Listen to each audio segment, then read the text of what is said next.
আজ শুক্রবার, তাই দ্রুত করে গোসল টোসল করে আসলাম। এখন নামাজে যাওয়ার জন্য রেডি হব। পানিটা কিন্তু আজকে খুবই ঠান্ডা ছিল। এখন পায়জামা পরে রওনা মসজিদের উদ্দেশ্যে।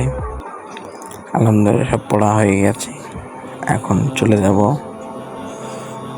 নামাজের উদ্দেশ্যে।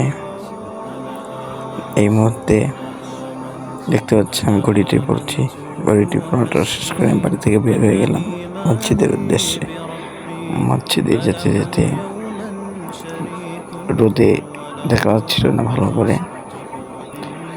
অবশেষে রাস্তায় উঠে গেলাম, মসজিদের উদ্দেশ্যে হাঁটতেছি। আবার নিজের চেয়ারে একটা উঠে দেখতেছি মাঝে মধ্যে হাঁটছো, তাই না? আস্তে আস্তে গুটি গুটি পায়ে হাঁটতে শুরু করলাম। তবে অনেকক্ষণ হাঁটাহাঁটি করতে করতে মসজিদে এসে গেলাম। মসজিদ দেখতে প্রায় সবাই এসে গেছে, তাই আমি দ্রুত করে গেলাম পাটি ধুতে এবং ট্যাপটি চালু করে পাটি ধুয়ে নিলাম। অল্প স্বল্প করে পাটা ধোয়ার শেষ ধুচ্ছি এবং আশেপাশের দিকে তাকাচ্ছি আর কেউ আসছে কিনা।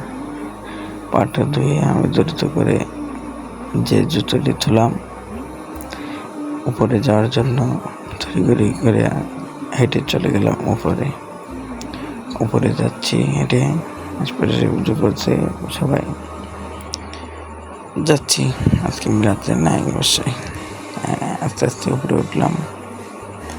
আমি আবার উপর তলায় বসি, নিচে তলায় বসে না, উপরে সবাই বসে।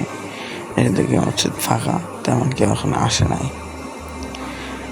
ছোট ভাই তাওহিদ ভিডিও দেখে পিছনে যাচ্ছে, ভয় পাচ্ছে ক্যামেরা দেখে, আবার হাসিও দিচ্ছে।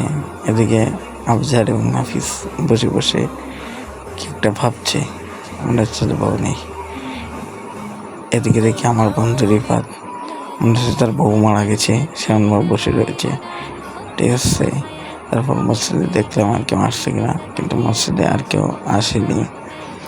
এই মুহূর্তে এবার নামাজ টামাজ শেষ করে আবারও বেরিয়ে পড়লাম বাড়ির উদ্দেশ্যে। সাথে আছে টুয়া এবং উগান্ডা ইব্রাহিম, সে আবার লজ্জা পায়। ঠিক আছে, আবার লজ্জা ভাব দেখাচ্ছে আমার সামনে। ঠিক আছে, আমারও খুব হাসি পাচ্ছে তার ক্যামেরা দেখে। তারপর আবার হেঁটে হেঁটে বাড়ির উদ্দেশ্যে চলে আসলাম এবং বাড়ির কাছে এসে গেছি। বাড়ি ঢুকতেছি, উফ মেলা গরমে গাটা ফুল ঘেমে গেছে।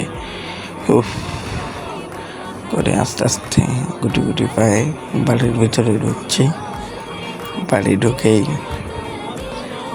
ঢুকে গেছি। অবশ্যই বাড়ি ঢুকেই ব্লগ টাইম চলছিল।